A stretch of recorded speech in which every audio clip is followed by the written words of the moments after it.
welcome back to Good Morning Boss. At ngayong umaga, lulutuin natin, Audrey, ang pansit lang. Ito po isa sa mga paborito ni Dr. Jose Rizal, in part pa rin of his celebration of 153rd birth anniversary. So ngayong umaga, alam mo ba, ito yung pinapadala niya sa kuya niya, si Pasiano, all the way papunta pang Europe para tikman itong pansit lang at binabalik-balikan niya sa Imus, Cavite. Okay, so... Alright, to start off. Pero bago yan, ito, isa sa mga paborito ni Dr. Jose Rizal. Ito po ay munggo with talbos ng ampalaya. Ayan yung favorite niya. Tama ba, Ann? Alright. So ngayon, umpisa na natin para po sa mga ingredients ng pansit lang. We have here chicken broth. Yan po ang kailangan ninyo.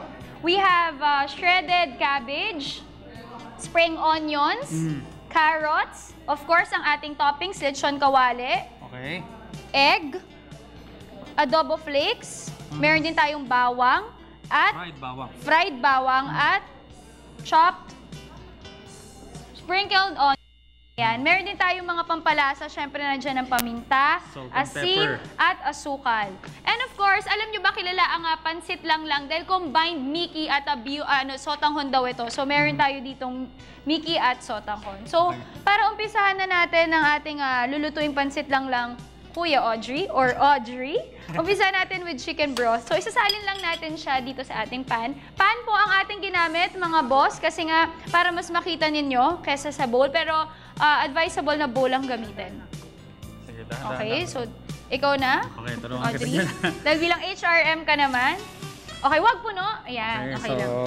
Parang kalahati lang. Oo. Okay. So, habang niluluto yan, lalagay na natin yung ating... Ano yung next? Cabbage? Pagsasama-samahin na natin ang ating shredded cabbage. Sige, lalapit ko sa'yo doon para manapit sa... Bawang muna, bawang. Kaya yung bawang, ang pagkakaprito nito, hindi masyadong sunog. Ito yung golden brown. Golden brown, okay. Saka ang... So, hindi lahat yan, ha? Alright, ayan. Ilalagay natin yung garlic na sauteed at yung mga gulay ng shredded cabbage after nung... So, tandaan niyo po mga boss, una yung bawang, sumunod yung cabbage. So, ubusin na natin. Yeah. And then, we have here ang ating shredded carrots.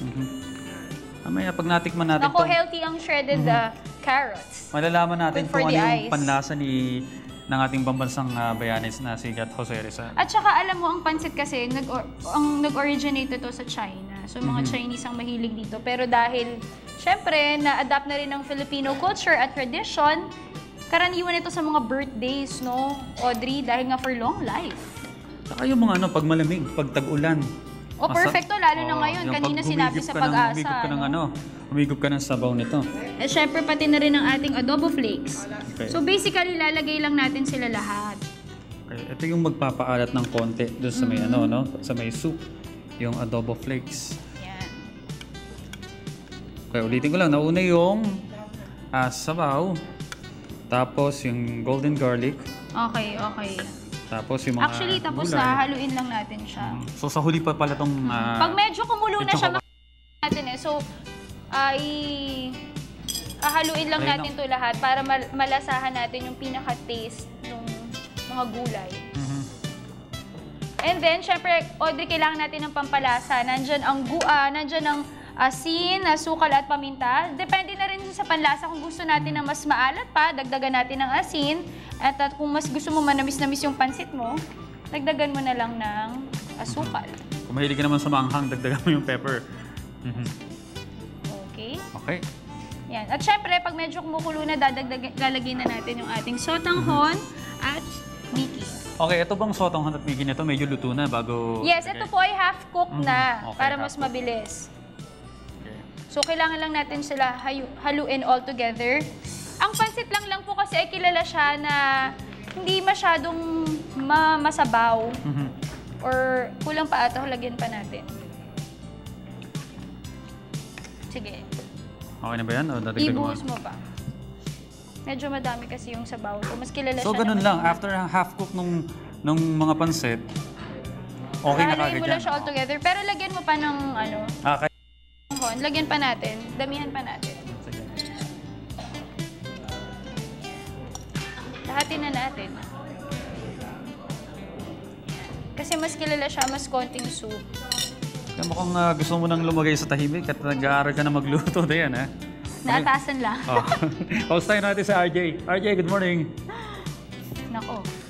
I think ikaw na pag nakita na natin kumukulo na at i-check rin natin yung noodles kung pwede na siya. Kung malambot na siya, pwede na siya ilipat. Pero tandaan mga boss, half cook na bago pa ilutuin ulit Okay, dito. sali na natin, Audrey. Okay, para makita na natin yung ating finished product.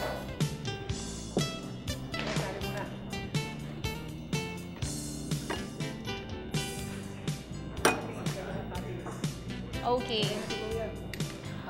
Okay. Siyempre, after ng ating finished product, yan, lalagyan natin yung ating topping. Okay, saka pa lang ilalagay yung itlog at saka Lechon kawali. Lechon kawali. Kilala yan as, may lechon kawali. Yan, okay. pwede rin siguro i-sprinkle ng... Oo naman. Yan, at eggs. Okay.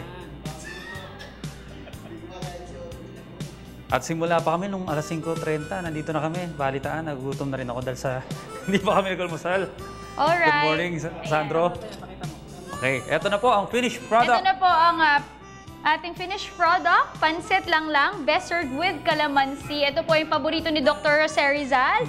At syempre, Audrey, titikman mo. Pag tinikman natin to, lipat na yung camera kay Jota Mesis.